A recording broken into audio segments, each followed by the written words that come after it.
What's up, everybody, and welcome back to the Up Before You podcast with me, Connor Warman. Thank you all so much for taking time out of your busy lives to listen to this show. If you have been a long-time listener and enjoy the show, please share with family and friends. And as always, if you don't like the show, please tell me. Also, if you have the time to do so, please leave me a rating or review wherever you listen. Today on the show, we have James Oakley. James is a lawyer from Detroit, Michigan, who loves to work out and get after it every single day.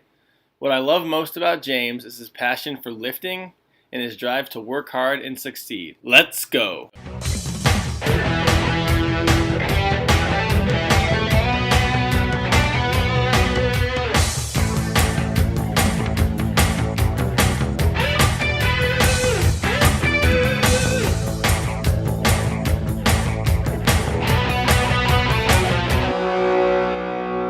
What's going on, James? Not much. How are you, Connor? Good. How are you doing? Yeah, been good. Just busy with work and working out. You know how it goes. Yeah. Busy working at home today? Yeah. That's nice. Yeah, nice to every once in a while avoid the commute and get some stuff. Still working, but get ready for. I got a trip coming up. That kind of thing. So. Yeah, you're heading out to Reno, right? Yep. You go out there a lot? Yeah, it just depends. Like right now I have a case going on out there, so I've been going out to visit that client and deal with things in that case. So nice. That's not a bad place to have to go. It's not bad at all. I've been able to do some skiing at Tahoe. And I'm going to do that again. I think I'm going to hit Squaw Valley on Sunday. So that's awesome. So do you have any relation to Charles Oakley, the basketball player? No, definitely not. No? I mean, I guess that doesn't really make any sense. We don't really look alike. But he's a hell of an athlete. Yeah. I thought that the other day. I was watching a documentary on the 80s Pistons, like with Rodman and those guys, and he was in it like when Jordan started coming to the league. And so, yeah, I was like, I wonder if there's any relation. I love those guys. That was when I was a kid. And the bad boys. Oh, there was nothing more fun. I grew up in Detroit, suburban Detroit, so it was the best. Yeah, that was so cool. Like I had known about them a little bit, but I didn't know like that they were just like picking fights all the time and they had a chip on their shoulder, and I mean they were good. They were solid, top to bottom, and they had a good bench. And I mean people forget Jordan had to get through them before he could sort of take the throne. Yeah, and he never really did until the end of their run, right? Exactly. Yeah, I remember he specifically talked about how he needed to get stronger and stuff because of them, like to take on like just the brutality of the beating, because they would be like triple teaming him, and like the rules were different, so you could just take people out pretty much. Back in the day. Yeah, it was scarier to go into the lane for sure. Yeah, so. All right, so tell me a little about growing up and stuff. Well, I grew up outside of Detroit, small town called Highland. So you're from Detroit? Yeah. So that makes sense then. That's why I was into that. So yeah, Highland is sort of near. It's right next to Milford. Small town, kind of ruralish, especially back then. It was great. I had two brothers. And my parents, and really into sports growing up all the way. Played baseball and football, little league football, and got into skiing and was into ski racing, and so just kind of a normal childhood. We were all really into sports, all three of us, my brothers and I. So were you kind of like outside the city, like you are in Chicago now? Thereabouts, maybe even a little further. Probably, I guess we were. I don't know. I guess it was probably like 45 miles outside the city, something like that. Growing up, what was the city of Detroit like? It was rough. In the 80s, it got pretty rough. There was, after the riots in 67. They just made a movie about that, right? Yeah. Did you see that? Yeah. Yeah, it's interesting. And there's an interesting tie-in with like the 68 Tigers and their World Series run. Yeah, it was tough. The city went through some tough times, and a lot of people just left. Mm-hmm. And a lot of people I knew actually growing up, their families had come from the city and moved out of the city. And, so the city was, going through some tough times. We would go down there to go to games and, especially Tigers games and things like that. So were people leaving, or were like companies and stuff leaving too? It was more people moving out of the city. I mean, they called it white flight. So you had a lot of that, and and the economy went through some tough times, especially in the early '80s for the auto industry. The a lot of the foreign car makers were kind of catching up and putting out a better product than the big three, which created a lot of trouble. Detroit, even now, is so tied to the auto industry that if the big three is not, if those companies aren't doing well, things, are tough in the Detroit area. So Ford's still there, obviously, right? Yep. Who else is there? GM's in the Rensen downtown and Chrysler too. So didn't all those companies at some point go bankrupt? Well, GM went through bankruptcy. Ford, the other two didn't, but they fell on hard times. That's what's hard about like the auto industry is it really like fluctuates like directly with the economy. Like there's no way around it really. Like when the economy is good, people are buying cars. When it's bad, you don't buy cars. So that's right. There's like no way around it for those guys. It's cyclical, and it got worse when they were having just so much competition from companies like Toyota and Honda were putting out good products, and people were buying them at the expense of the big three, and it hurt. And so the big three, I think, did a good job of sort of catching up, and they're putting out good products now. Is that actually a real thing that people call it the big three? In Detroit, they do. Absolutely. I never heard that. No, I know. Cool. It's a Michigan thing, I guess. Yeah. So where'd you go to school? So I went to public school where I grew up. So Highland Elementary School and Highland Middle School. And then I went to an all-boys Catholic school called Brother Rice High School. What was that like, going to an all-boys school? I loved it. Yeah. I loved it.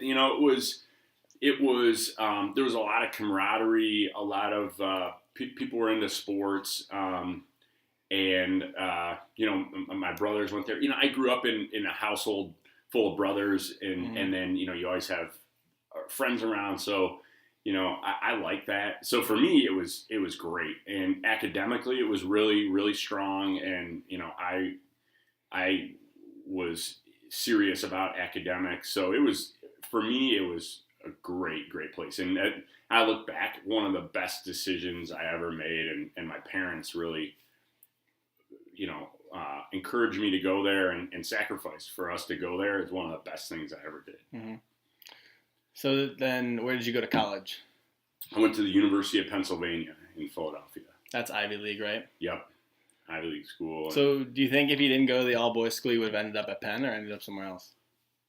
Probably somewhere else. Yeah. I was always good academically, but going there really pushed me. I was in all honors classes and with a group of guys that really smart. And, guys in my class, there were probably like 20, 25 of us that were in these honors and AP classes together. And, guys in that group went to Harvard, Yale, Stanford, MIT, So that really pushed me and helped me up my game, and it was just really positive for me. Now, when you go to like a private school like that, do the people, like the teachers and the academic advisors, do they have more connections to schools like that? Maybe when you go to, I think that's definitely a case when you go to a lot of these boarding schools out east. I certainly, when I was at Penn, met tons of people that had come from those boarding schools. And so that's definitely true for those schools, but I don't think it's a case for like my school. I think there's a more awareness. You go to a private school, there, it's a college prep school that's focused on sending people to schools. So there's a little more awareness and focus, but not really the connections to help you get in. So did you always want to go to Penn, or where else were you looking? I didn't always want to go there. I learned about it, I researched schools, and I only applied to Michigan, Notre Dame, Penn, and Boston College, and I got into all of them, and got into the honors program at Michigan. And so it's tough. Like my parents were like, I think really thought that I would go to Michigan, And then my grandparents are Catholics. They're like, so you got in Notre Dame, why wouldn't you go there? So, but I just really liked it. I was attracted to it because it's in a big city. It's right in Philadelphia. Great school, and it was something different. It was different to, kind of go away, and so I went there. Yeah. So while you were there, you had an interesting friend. I had a lot of friends, but yeah. So you were friends with Donald Trump Jr. Yeah. Is that right? Yeah, it's true. I knew him. I mean, Penn is an interesting place. There are a lot of kind of famous alums, and Donald Trump went to Penn. Mm-hmm. I think his father went to Penn, and yeah, Donald Trump Jr. went to Penn. Was in our class. So were you pretty close with him, or? I wouldn't say close, but we definitely hung out, especially like early in our career. He was good buddies with a friend of mine on my hall freshman year in our dorm, and so we would hang out. And he's a good guy. I always liked him, and I think he was. It's tough. It's tough being when your dad's famous and all that kind of thing. And I thought he always handled it really well. Yeah. Do you ever talk to him today? I don't talk to him now. I kind of lost touch with him, and I haven't seen him in a while. I'd love to see him, but he's a good guy. Yeah. I think he gets unfairly. I think he gets unfairly attacked just because there are a lot of people that just don't like the president and don't like him. So if you called him up today, would he know who you are? Yeah. That's pretty cool. Yeah, it's cool. I mean, that's the interesting thing about, I think that's one of the valuable things about, if you go to a good school, you meet a lot of different people, and so you make contacts. And, Did his dad ever come down? Like Dad's Weekend? Yeah, I never saw him. I think he did come and speak one time. Yeah. And gave a talk like at the business school at Wharton. Yeah, that's pretty cool. Yeah, he always talks about that, the Wharton School of Business. It's an amazing. Trump always talks about that. It's an amazing school. It really is. It's one of the best, if not the best, undergraduate business school in the country. So at that time, did you know you wanted to be a lawyer, or what were you going to school for?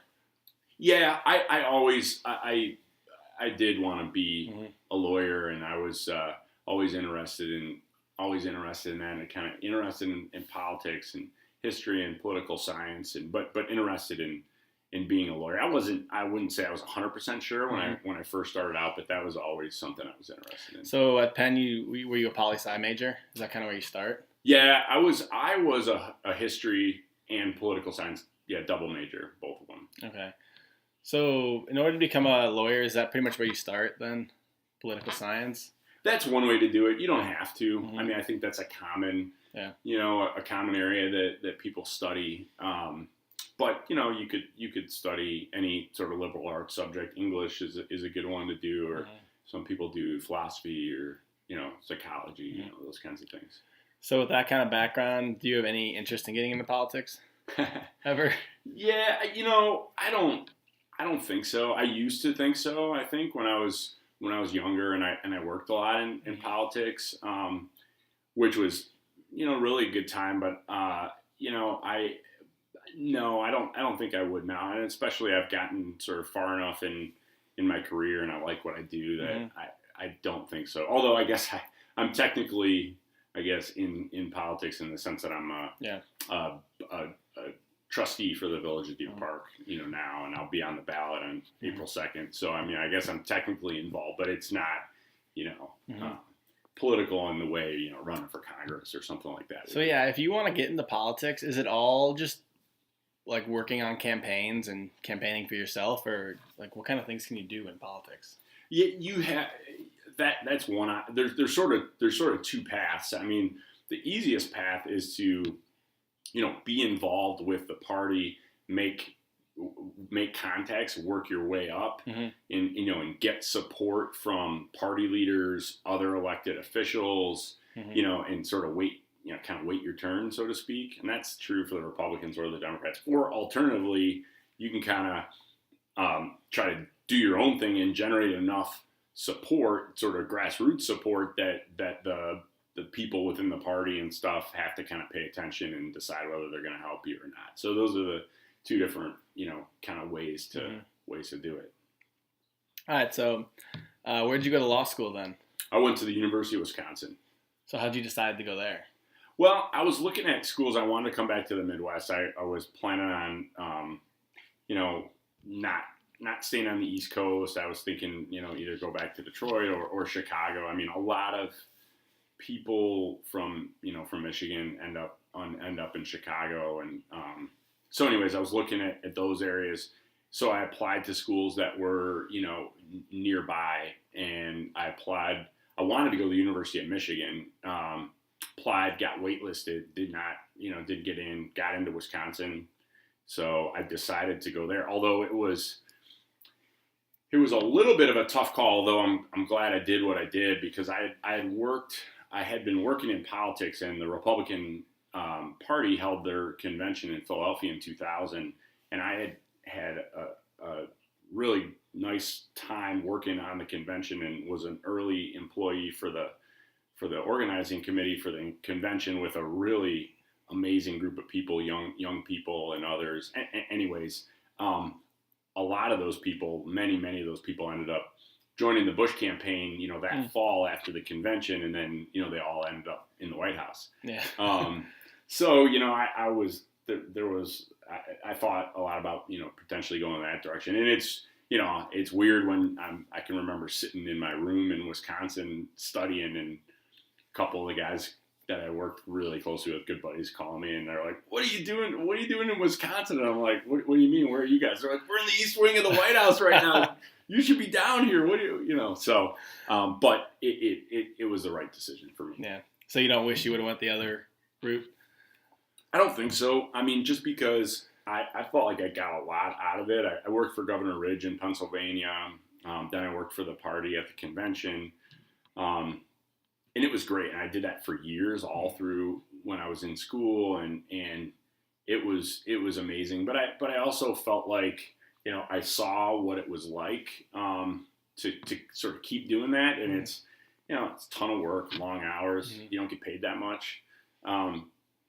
So, I was ready to, I think, move on and start my career. Did you ever get to meet George W. Bush? Oh, yeah, sure. Really? Yeah, several times. He seemed like a cool guy. He was a really cool guy. Super nice guy, natural politician. I think he's genuinely a good guy. Yeah. Did you see that new movie about Dick Cheney? No, I haven't seen that. They make George W. Bush out to be kind of like an idiot. Like it wasn't, wasn't good. I don't think it's fair. I really, I think unfortunately politics have just gotten so nasty, and both sides are guilty of it. Yeah. And and that's the attack on Bush, and I never got that. I don't think that's true. It was cool though. The movie was good. I didn't really know a lot about Dick Cheney going in. You ever get to meet him? No, I can't remember ever. I don't think I ever met him. Yeah. So that 2000 election was the one that got decided by, they had to recount, right, or whatever. Was that the one? Yeah. Or was that 04? No, that was 2000. Yeah, absolutely. Which was interesting. I was up in Madison at the time, and Madison is kind of a liberal place, and so it was interesting. And I was in law school, and so it was fun to kind of follow that from a legal perspective, because obviously the Supreme Court ultimately had to effectively decide the election by stopping the recounts. Wasn't there like a big recount in Florida? That was the big one, right? Exactly. Didn't it end up getting decided by like a handful of votes?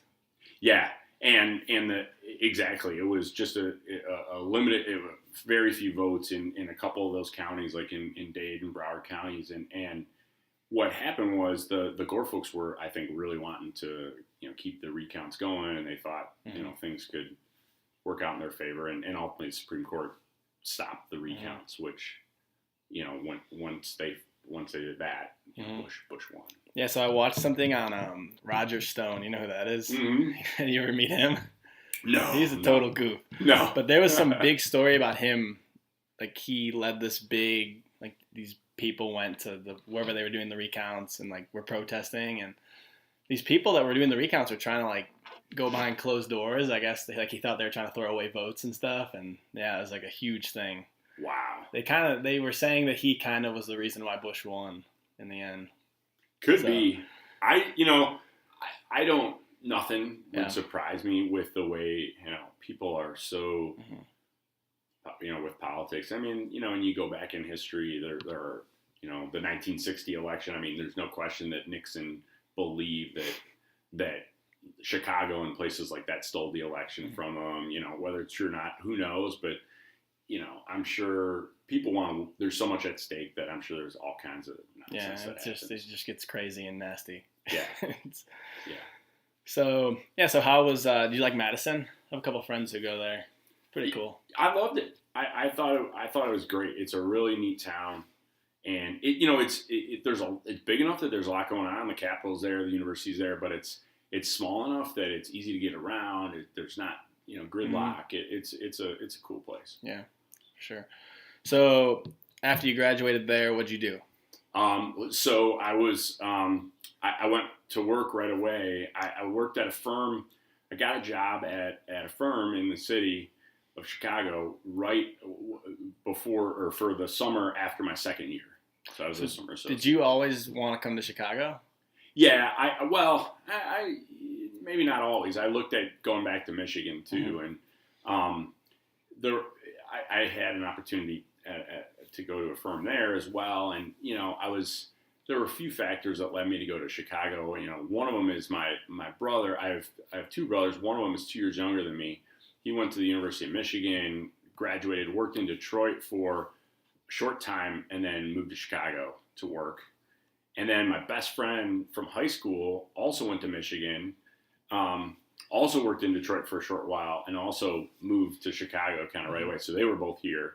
My wife grew up in suburban Chicago, and I had met her at law school, and we were dating at that time. So she really wanted me to be in Chicago. So there were a lot of factors that led me to, and I mean, thankfully I got a job at a firm that I really liked. So I worked there that second summer, and then they offered me an opportunity to come back full time, and it was just a no-brainer.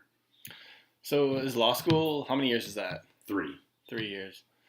Do most people do it in 3 years? Does it usually take longer? Most people do it in 3 years, I think. Yeah. How was the bar exam? It wasn't that bad. The key is you have to put in the time and study. It's like anything else. You have to just be disciplined. And what happens is you can't take the chance of failing. So you wind up, if you're smart, overstudying, which is ultimately, I think, what I did. But it was pretty smooth sailing. I think the hardest part about it is it's just grueling. It's 2 days long, and it's just tiring. So what do you do now?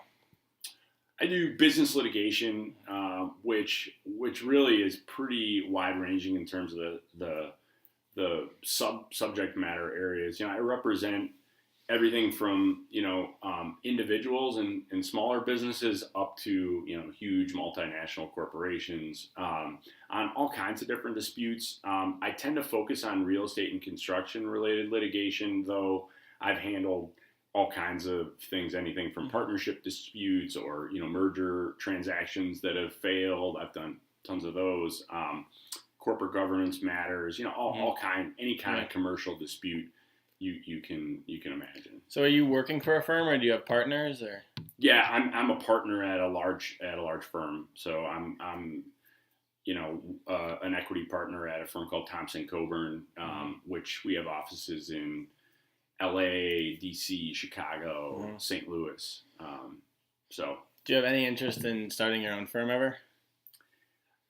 Not really. I don't think so. I'm happy where I'm at, and the thing is, especially nowadays. I mean, at least for my practice, need the support of a larger firm, having partners with areas of expertise that are outside of mine. It's critical because you have clients with all kinds of different needs. So, for example, if you have a tax issue or an environmental issue or an issue with a labor union, or, there are all kinds of specialized issues that come up that, I know a little bit about, but you really need an expert in that area. And at the firm, we have experts in all of those areas, intellectual property, whatever it is. So it's as simple as, if a client calls me and has an issue that's outside my area, I call one of my partners and say, hey, we need help in this area, and they can help. So in order to serve my clients, I really need the breadth of practice. So do you like having to go to court and stuff? Do you go to court a lot? Yeah, I do. And I do like that. So that's the fun stuff. Are you like the main guy who's talking? Because I know when there's always a bunch of lawyers there, right? Like they all sit next to the guy. But are you like the main guy who's talking, or? Yeah, most of the time. Yeah. So do you like enjoy that? I do enjoy that. Like kind of getting to argue and stuff like that. And that's the fun stuff. It's that's like game day. Yeah. So you get excited, and it's I love it, and there's pressure because there's usually a lot on the line, and I take my clients' problems sort of on myself, and which is great, but there's a lot of pressure, and because these cases in most instances really mean something to the people that we're representing. A lot of times their businesses are on the line, So it matters. There's pressure, but that's what I like. I like someone saying, "Hey, I have this big problem," and they're comfortable looking to me, and I know the responsibility they're entrusting me with. So yeah, I like that. That's really my favorite part of it. So do you get a lot of people trying to lie and stuff on the stand? Yeah, sometimes. Yeah, that happens. You can usually. Especially nowadays with all the documents and you have all kinds of contemporaneous records, emails, and other documentation, makes it harder. But yeah, there are still people that lie, and it's it's problematic. So you're pretty good at like sniffing that kind of stuff out. Yeah, absolutely. And, you usually do it in the deposition and, try to get them locked into a story so that if they then go in another direction at trial, you're able to impeach them with that stuff. But yeah, people will lie. You can usually expose it, and it's risky because if the trier of fact, judge or jury doesn't believe the person on one thing, you're in big trouble, right? Because they're probably not, that person's in big trouble because, you lose your credibility. Yeah. Hard to win. So is it kind of like on TV where like it gets really emotional and dramatic and stuff, or is it a lot different than that? It can be. Yeah, it can be. I mean, one thing I was like, I've always been surprised by, especially when I'm used to it now, but when I first started practicing, is how adversarial it is. I mean, especially in Chicago and kind of big cities, you're dealing with other lawyers. They want to win. They're tough. I mean, they're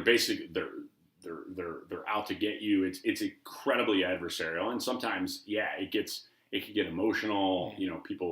People can can get in your face. Like that kind of stuff. So yeah, that happens. It's not all the time though. Is there a big ego thing with lawyers? Like, I want to beat this guy. Yeah, there's definitely some of that, and I think a lot of lawyers, have big egos, and it works against them, because one of the things I try to do is observe lawyer. I've always done this from when I first started. You sit in court every day, and I watch judges and I watch lawyers, and I look at hey, what do I think is effective? What's persuasive? What's not?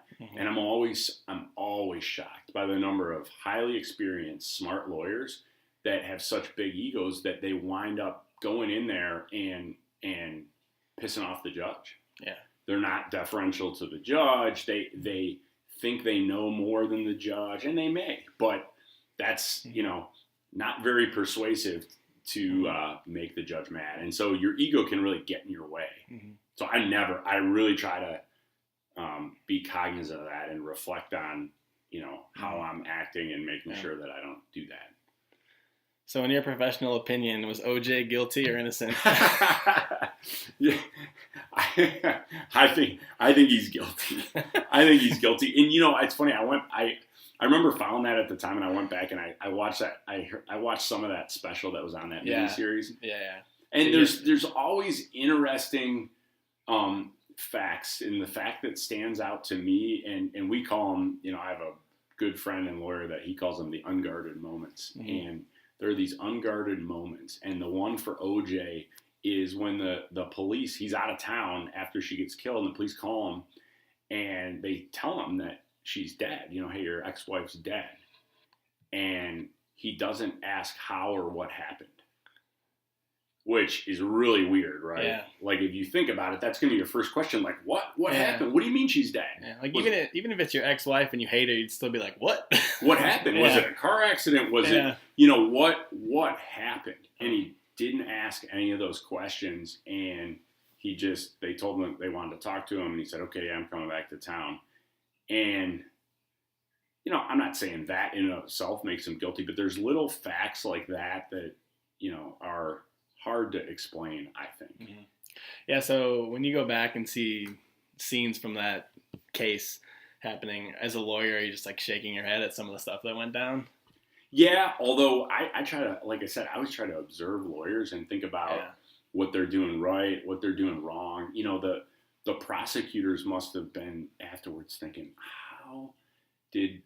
how did this happen, right? We had the facts on our side, and the strategy that Johnny Cochran and those guys put together was, you have to give them credit. The lady who led the prosecution retired after that. Did she really? She's like, I can't do this anymore. Like, that was the most ridiculous thing I've ever seen, I've ever been a part of. But but that happens. You win cases you shouldn't win, and you lose cases you shouldn't lose. That's one of the things I've learned too, that is pretty frustrating. I think going into it, you think like, oh, well, if someone's guilty, justice will prevail. Or if, this person wronged somebody in a business deal, justice will prevail. And it definitely doesn't always prevail. I thought the glove was the craziest part. Like he didn't he have a rubber glove on, and he tried to put the other glove on, and he's like, look, it doesn't fit. Right.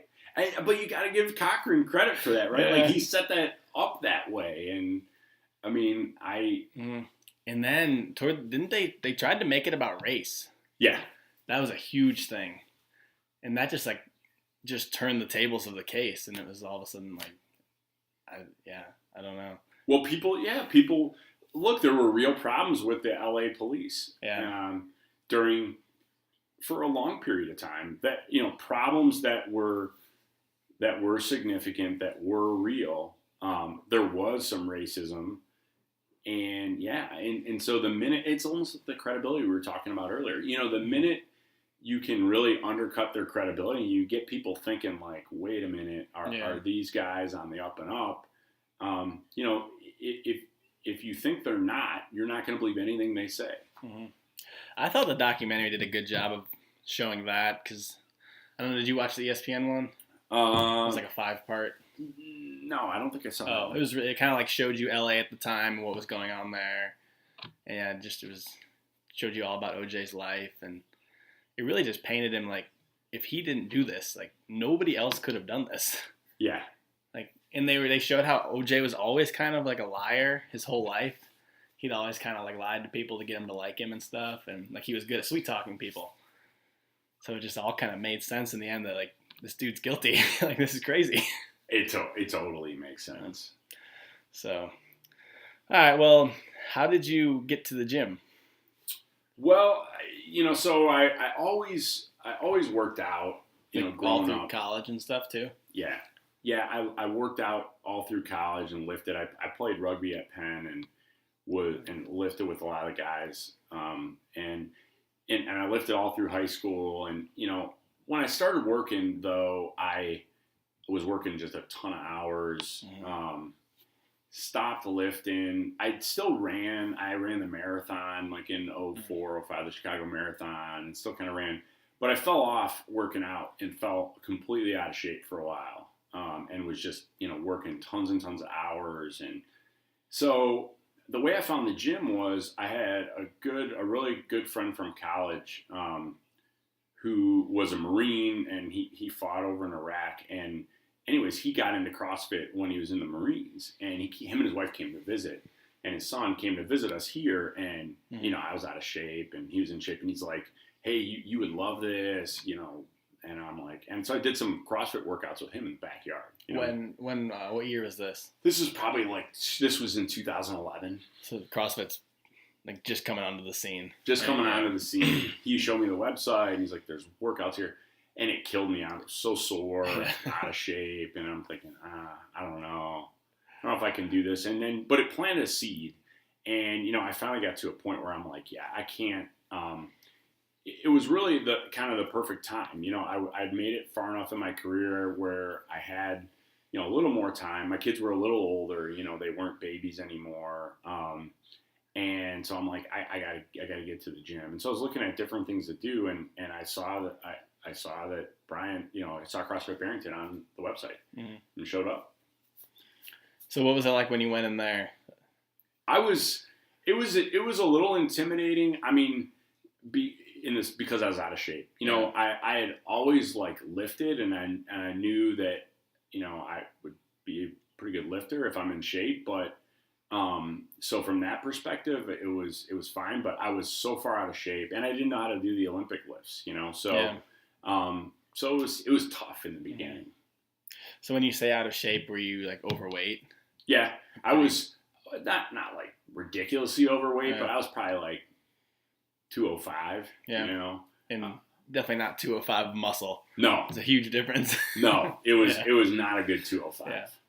You know, and my diet wasn't good. I drink too much. You know. Yeah. So what kept you coming back for more then? I kind of fell in love right away. I mean, I really loved I liked the workouts, and, you know, I started to, you know, get better pretty quickly, which was nice. And I really loved the people, you know, that for me, it was that camaraderie. It felt like, you know, all my life, like I talked about, you know, going to Brother Royce, growing up with my brothers, you know, the guys at my fraternity, playing on teams, playing football, playing baseball, playing rugby. Like, I always liked being around the guys, working out. And I felt like that's what it was. And there were a lot of really nice guys at the gym that were really helpful to me. Guys like Tony Tosh and was there. Ray Nairo was always there and helped me a lot. So, like, really good guys. Yeah. And so I met Les right away, Dave. And so I love that. That really is what hooked me. Yeah. So what year did you start at the gym?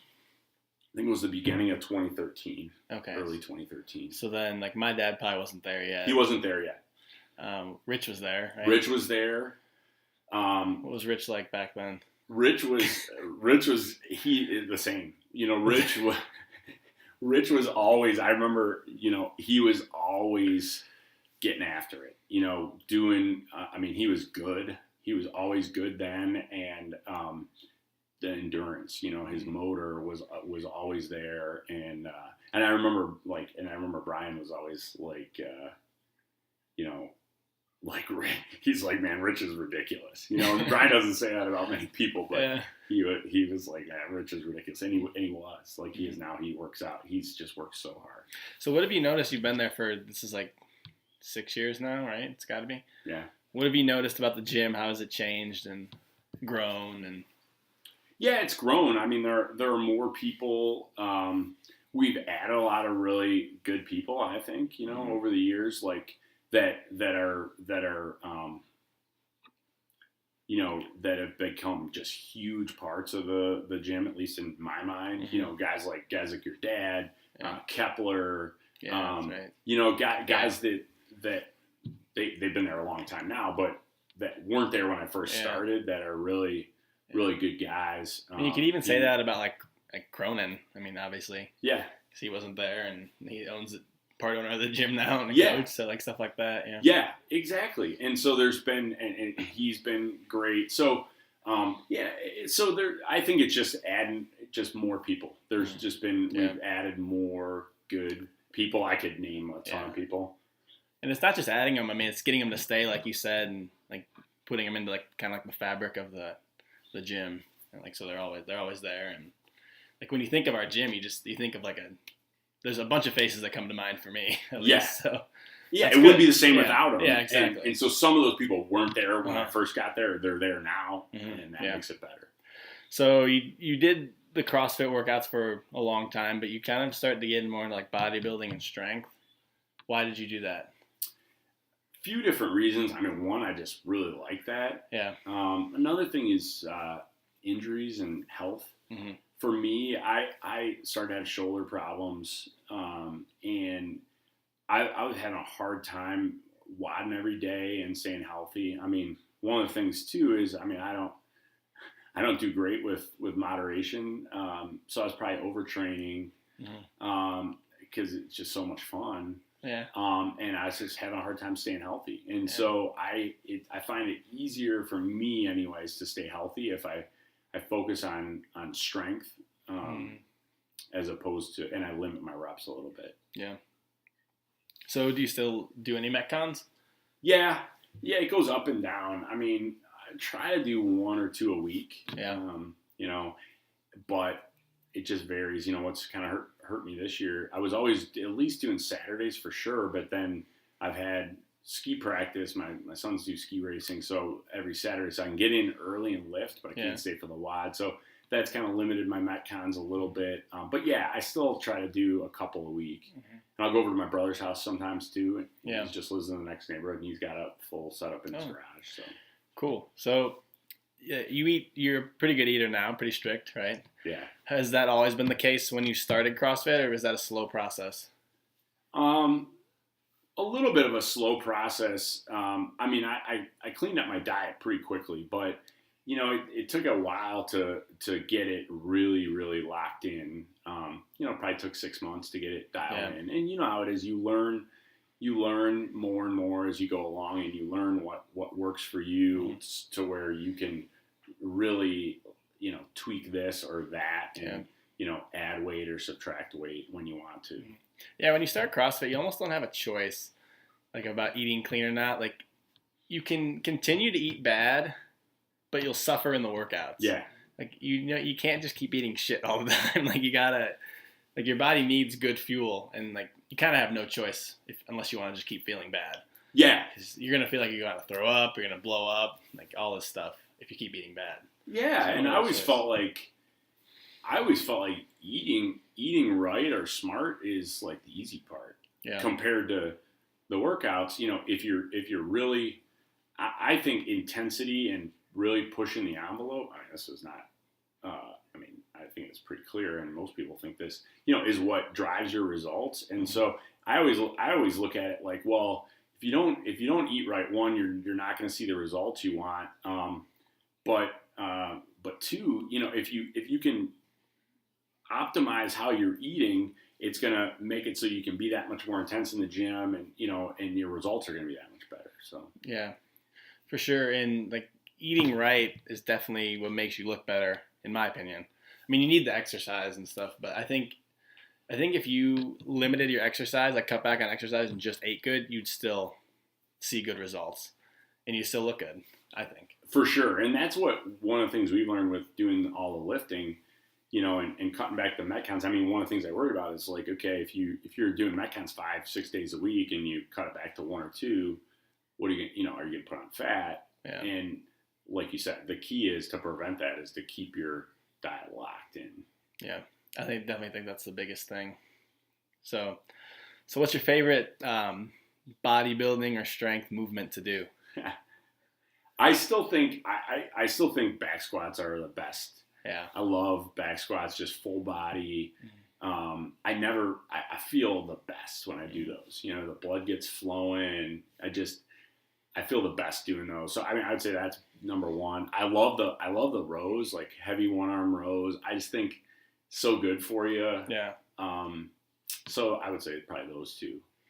Yeah, I love the back squats and deadlifts. Those are the best. I just get excited when I know I got to do those. Heavy, yeah, you get exactly. It's exciting, and just the feeling you get. I mean, people that don't do it probably don't get that or think we sound nuts saying that, but I mean, you feel great. Yeah, you do, and you look forward to it, even when you know it's going to be brutal and it's going to suck. There's just something about it. Like, I think it's the feeling you get when you're done. You're like, wow, I just did that. Yeah. Like, you just feel great. We did it this morning, and I feel great. But one thing I realized with that stuff at least is so much better. Being with a partner, being with a group. It's hard to get. I mean, you do it. You've done it. I've done it. You can do it by yourself, but it's harder to get in there and get up for them and have the intensity for those big lifts. Mm-hmm. Yeah, that's definitely like that. That goes with everything, especially CrossFit. Like this afternoon when I go and do that workout, it'll be so good to do it with Dave because like we'll be neck and neck through that first part. Yeah, like lunging. We'll be like lunging step for step and. It pushes you. Yeah, it pushes you. Exactly. It's like you go to a level you wouldn't normally go to by yourself. For sure. Some people say like, oh no, like I by myself, I can motivate myself. But I just think there's something maybe subconsciously where you just go to a whole new level without even knowing it sometimes with a partner. Definitely. Yeah.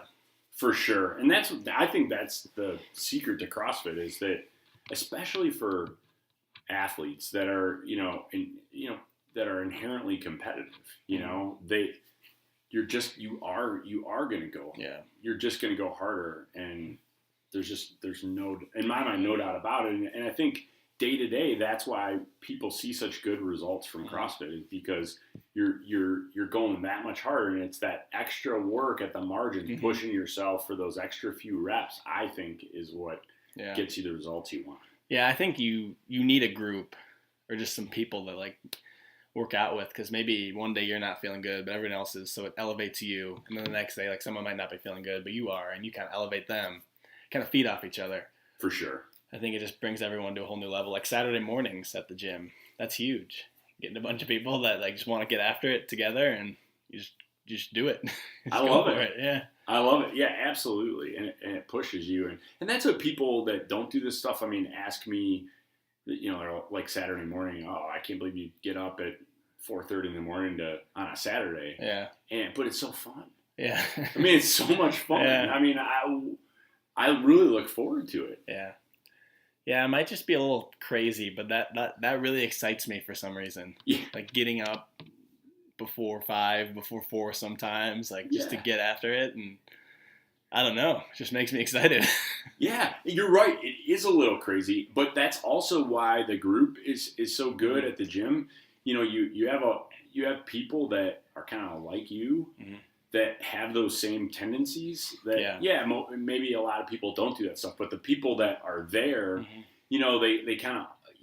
There's part of the camaraderie is you understand each other. You understand you're all a little nuts, which is good, and so you're a little closer, I think, because of that. Yeah, it's kind of weird. Like I've kind of just accepted the fact that crazy is normal now for me. Yeah. Because if always getting up before 5, getting up 3:30 some days, like people are like that's crazy, and I'm like, not really. I don't really think so.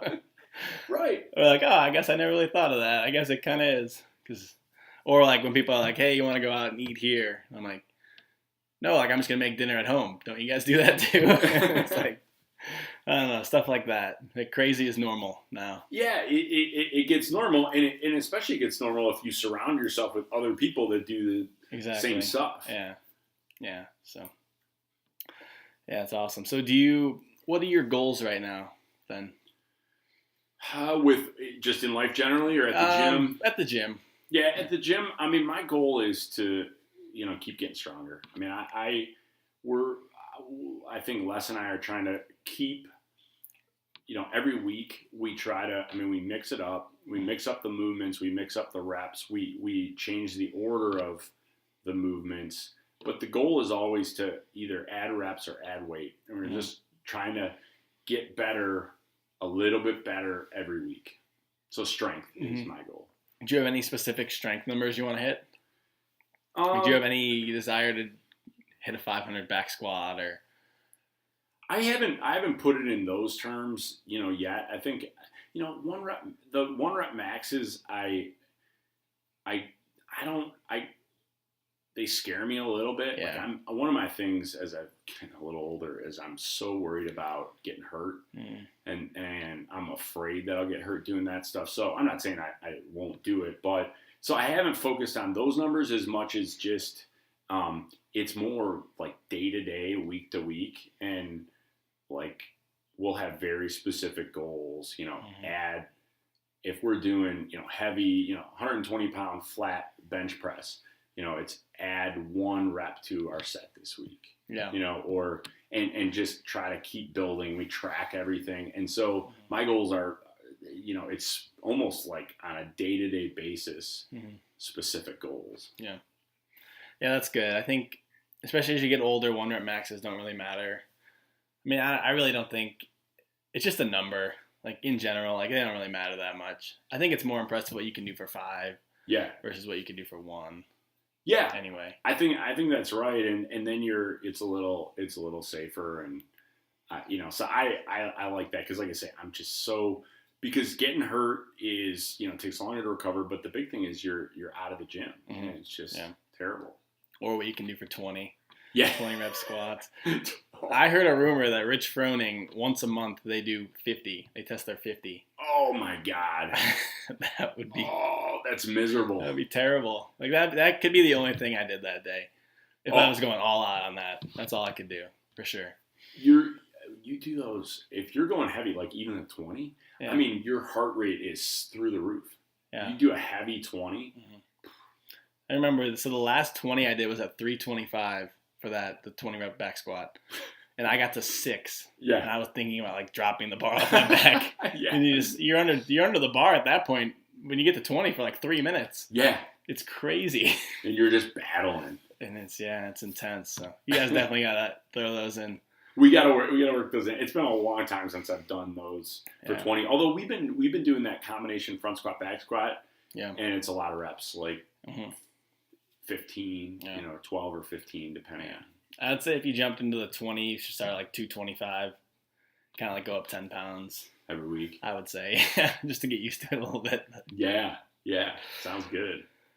All right, man. Well, thanks for doing this with me. Yeah, my pleasure. Good. Yeah, this is fun. So. Yeah, great time. Happy to do it. Are you coming to the gym in the morning tomorrow? Oh, yeah. I'll be there, 5:15. Sounds good. I'll see you then. Okay, thanks. Thank you for listening today, and I hope you enjoyed episode 39 of this show. We'll see you next time on the Up Before You podcast. Have a great day.